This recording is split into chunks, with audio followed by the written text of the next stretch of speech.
Mais M. Jinping n'a pas compris ce que c'est que le panafricanisme. Ben, il y en a un autre qui s'appelle Kofi Annan, qu'on en a fait une sorte d'icône. Voilà un autre mouton aussi qu'on a promu partout en Afrique. On nous a fait croire que Kofi Annan représentait l'Afrique. Mais tant que ce sont les Blancs qui choisiront qui doit représenter les Africains, on ne fera pas l'unité. Mais si demain, les Africains prennent conscience de ça et qu'eux-mêmes ils désignent leurs représentants, c'est-à-dire que pour parler du panafricanisme, on n'a pas besoin des vendus comme des WAD pour aller parler du panafricanisme. Quand WAD convoque une réunion panafricaine à Dakar, tous les intellectuels courent parce qu'ils vont être logés dans des hôtels. Ils ne peuvent pas lui dire que non, monsieur Wade, vous n'êtes pas qualifié pour parler du panafricanisme. Vous êtes vous-même un libéral vendu. Alors, pas. Comment faire pour un jour arriver à désigner à des têtes des pays, à des grandes responsabilités des nations africaines, des personnes qui correspondent aux souhaits des populations? Comment faire pour y parvenir? Mais pour y parvenir, c'est difficile, hein, parce que nous avons une seconde nature. Pour parvenir, il faut que nous-mêmes, nous réglons nos affaires. Tu prends par exemple le cas de la Côte d'Ivoire. Même, ce n'est pas uniquement la Côte d'Ivoire, mais dans toute l'Afrique.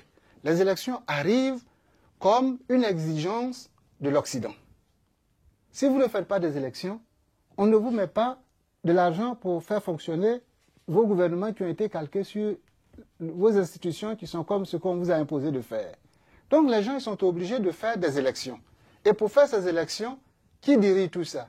Derrière, on prend des sociétés occidentales, SAGEM, des gens comme ça, comme si les Africains étaient frappés d'une incapacité congénitale à organiser leurs choses. Alors qu'ils ont étudié dans toutes les universités ici, non, ils ont besoin de spécialistes européens pour aller leur organiser ce qui se passe en Guinée. C'est pareil.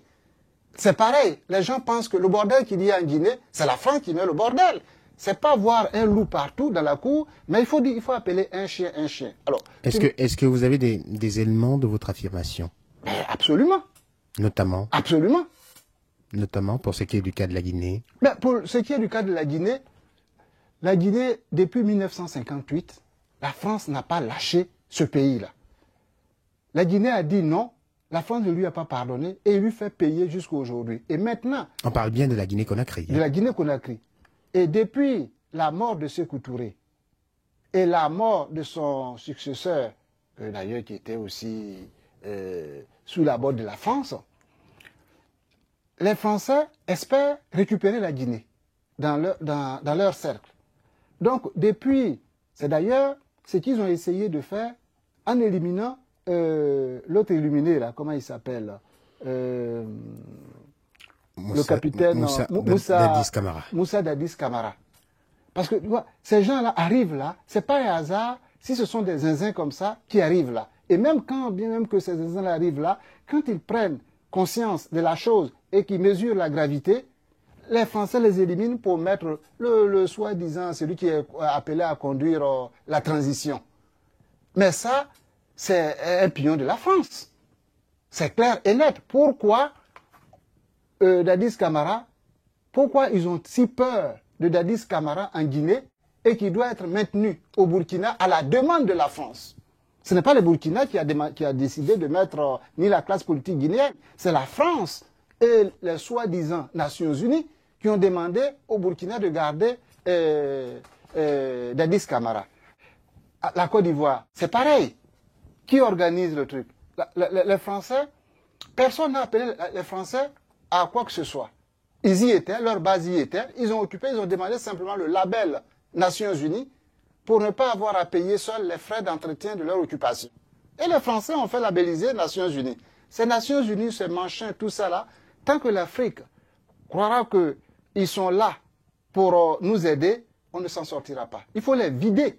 Peut-être c'est un vœu pieux, mais il faut que les Africains se révoltent. Il faut une révolution continentale.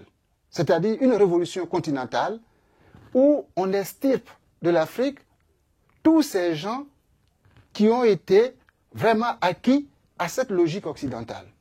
Parce que l'Occident ne comporte rien qui puisse développer un jour l'Afrique. Pour que l'Afrique se développe, il faut un homme nouveau. Il faut repenser. Nous avons acquis des outils. On doit se remettre dans une logique africaine pour repenser. Et pour le faire, il faut se débarrasser. Il ne faut plus qu'il y ait de base française en Afrique, pour commencer. Il faut fermer toutes les ambassades. Si ici, notre ambassade, l'ambassade du Congo, c'est 40 mètres carrés, il faut que là-bas, il soit 40 mètres carrés. S'il y a 12 fonctionnaires, il faut qu'il y ait 12 fonctionnaires. Il ne faut pas qu'il y en ait plus. Vous avez vu la facilité avec laquelle la France a détruit l'armement ivoirien au moment de l'attaque? Dans quel pays on a vu ça? Même le petit Portugal, la France ne peut pas quitter ici pour aller détruire sa base comme ça. Mais si la France a pu le faire, c'est que ce sont les Français qui ont tout fait. Ils savaient où était quoi. Et ils l'ont fait facilement. Et les gens qui sont là, la classe politique ivoirienne aujourd'hui, penses-tu qu'il y a un seul qui pense africain? Ce sont tous des France-Africains qui sont là. Donc, Ali Baba et les 4 voleurs qu'il y a en Côte d'Ivoire aujourd'hui, personne... Qui est Ali Baba et qui sont les 4 Ali Baba, voleurs? je n'ai pas besoin de te le décrire. Peut-être les 4, mais bon, devine qui sont les 4 ténors de la vie politique ivoirienne et on les a vus. Il ne faut pas faire un dessin. Donc voilà, la classe politique ivoirienne aujourd'hui, c'est le pur produit de la colonie française. Comme je le disais, nous sommes en colonie française et ces colonisés qui sont là, personne n'est porteur d'un projet panafricaniste, d'un projet ivoirien digne de cela pour pouvoir faire avancer. On perd le temps et pourtant on nous fait miroiter que les élections, c'est la clé de tout. Donc vous voyez, tout le monde se précipite dans les élections, mais personne ne pense à rien. On arrive à Abidjan aujourd'hui, il n'y a plus de route, il n'y a plus rien du tout. Ce n'est pas essentiel. L'essentiel, c'est de pouvoir payer Sagem. Pendant ce temps, Sagem développe ses industries ailleurs. Mais lui, il se met des milliards dans la poche en Côte d'Ivoire.